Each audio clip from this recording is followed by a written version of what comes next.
Hi, my name's Stuart Andrews, your host for this week's episode of Stag Chats. This week, we're going to continue our focus on talking to members of the Armed Forces community who have businesses that are listed on our business directory over at stagprotect.com. The business directory is a place for businesses run by members of the Armed Forces community so that they can list their products and their services and hopefully reach a wider audience. Before we jump into the interview, please don't forget to like our Facebook page, subscribe to our YouTube channel so that you can stay up to date with any new content that we release.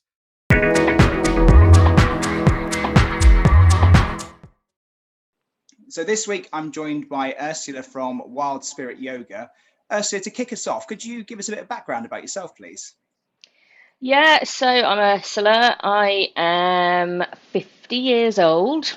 I'm married to Soldier, and he's like nearly at the end of his military career. He's done about 21 years now. And we've got three children.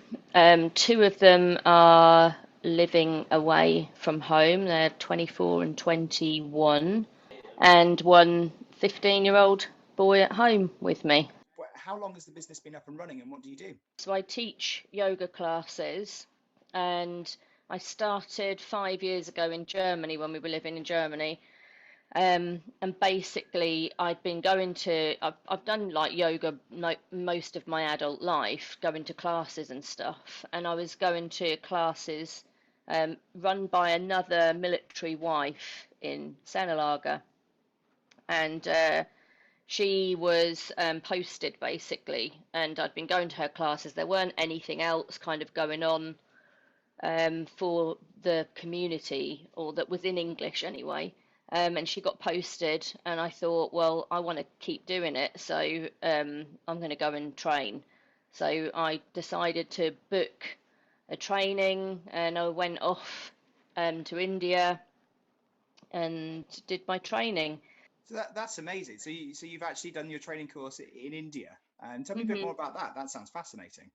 Yeah, it was, I mean, honestly, it's probably been one of the best times of my life, really. I mean, I've traveled extensively over the world on my own before I got married, but that was about 5 weeks I was away. Went to a school, did loads of research on schools for about 5 months, like to pick one that I thought would be, good, reputable. Choosing to go to India initially was because I think the authenticity of it. It's where yoga's from. I wanted, to have Indian teachers and just a mix of, the whole kind of experience. Sounds like it was the opportunity to get it done, but also to appreciate it, as you say, from where the whole yoga movement was born. Yeah, yeah, definitely. And so the motivation to start was because you wanted to continue just practicing yoga. Yeah. Did you find it a challenge becoming that transition between being a participant to being a business owner? Oh, yeah, it was. I'd never done anything like that before at all. And even I can remember the first class that I taught, even, however much preparation that, we'd done on the course, we'd done lots of teaching mythology and practicing teaching to teach a group of the public. It was really nerve-wracking, to be honest, because although I'd planned everything, I knew what I was doing, I was confident in what I was doing, but to deliver it to people, it was really, I was so nervous. I can remember it to this day. I don't, I thought, I don't know how I got through it, but once you start, then it kind of goes away and you get kind of stuck in. But yeah, it was, and I'm not somebody that is, likes all that kind of being front of everybody either. So yeah, but yeah, that's like 5 years ago now, so it's very different. It feels like natural now. So How did you go about growing your client base? when I was in Germany, it was just a lot of advertising on the social media pages in Paderborn and Senelager, on their welfare pages, putting posters up everywhere, and a lot of word of mouth, really. Yeah. So mainly focused on the armed forces community. Yeah, yeah. I mean, although it was advertised locally as well, and I did have a few people who weren't in the armed forces community, who, were fluent English speakers as well, come along. Right. And since coming back into the UK, have you found that you've attracted more civvy customers? Oh yeah, nearly all of the people that come are civvies now. Yeah, Right. And how did you go about finding those people? just loads and loads of advertising again. Just finding out all the local Facebook groups for the local towns and doctors' surgeries, schools, anywhere really that you can, put advertising out and send like email campaigns as well to people. But yeah, I think moving over here from Germany, where I had a really kind of established client base there, I had, some classes with like 20 people in, and then to come here and start basically from scratch again. And it was a big challenge because when I was in Germany, I was kind of where I was probably, one of the only people that was teaching English yoga for local people. And to come here, you're one of many. There's so many people teaching yoga here locally as well. So you're up with a lot of competition, Of course. and to try and then grow a new client base, it was really really difficult. Have you got some thoughts in mind in terms of what your proudest moments have been? Yeah, I've got a few. So I've had about, let me think, one, two, somewhere about five people that have been to that were students of mine that have gone on to become teachers themselves, which is great, absolutely brilliant, And I think nearly all of them are still teaching in different areas of the country, which is really lovely. Um, I ran my first retreat 2019, I think that was in 2019, and that was in Wales, and it was a really lovely weekend at a beautiful place in Hay, nearly what was it called? Hay on Wye, which is on the river, on Yeah. the Wye Valley. Yeah, no, well, Beautiful, it's beautiful there, beautiful isn't it? place. Yeah. And we were due to go again in October, but obviously we had to cancel that. So I'm hoping that'll be rescheduled this year. That was really lovely.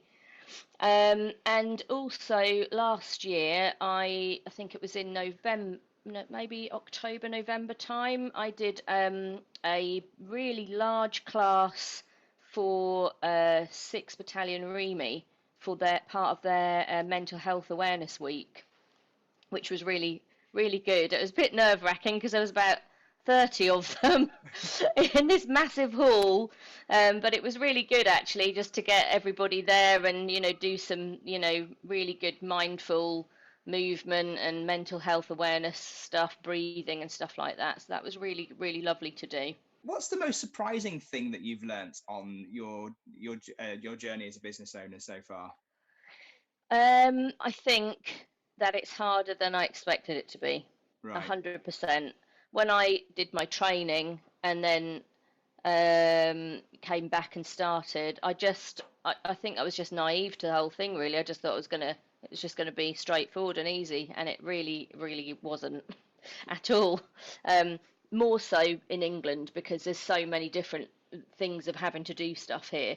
In Germany, it's very different because there's no tax, there's no self-assessment. You have to register with the local stat and with the military and stuff, but that was it really. Right. Over here, it's very different. You've got, I had to apply for a self-assessment tax code, and then you have to do your taxes, and it's even if you're not making any money at all, you still have to record everything and submit everything you've spent and brought in. And it's for somebody that isn't like an accountant, it's tough. It really is. So So you found the peripheral activities of just having to run a business day to mm, day a challenge, yeah. and and that's really interesting, isn't it? I think this probably happens a fair amount. People go into business because Mm, they're passionate about about their subject, yoga in your case, and presumably when you were doing the training, it was all about how you can deliver yoga in the best possible way, but probably mhm. didn't have much in the way of, well, this is what a tax return looks like, and this is how Yeah, we file our self assessments, and this is yeah. how we go about sorting out our insurances. it's a lot of work to get your head around it all. So yeah, it's not easy, and I think that's the most surprising thing that I've learned is that it was a lot harder than I expected it to be. And what advice would you have to somebody who is thinking about starting their own business? Um, do tons of research. Ask for help, definitely. Ask for help off of, people who are in a similar situation to you. Um, not necessarily that are in the same business as you, but just ask for help wherever possible, really, and just do loads of research. So, that just to try and prepare yourself. And what research would you suggest that they undertake?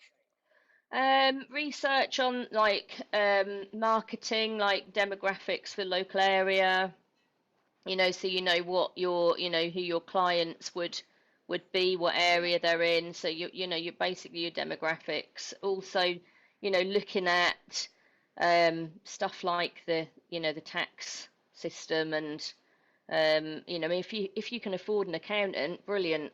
So your advice would be really understand who your customer is going to be. Yeah, So really getting to the bottom of who what that customer avatar looks like, where yeah, they hang out online, and just understand your responsibilities as a business owner when it comes to taxation and running your accounts. yeah, definitely, yeah.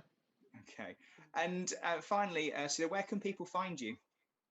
So they can find me on Facebook, and Instagram as well. Anybody who's looking to reach out to Ursula, I'll put links in the video description so that you can find Ursula's contact details really easily. In the meantime, Ursula, it's been lovely to meet you, and thank you ever so much for joining me this morning. That's no problem. Thank you. Thanks for watching. Join me next week where we'll have another episode of Stag Chats, where I'll be joined by another business owner from a company listed on the Armed Forces Business Directory. Hopefully we'll get some more insights and some more top tips of what it's like to run a business as part of the military community. If you're a business owner and you'd like your business listed on the directory, hop over to stagprotect.com. We'd love to have you.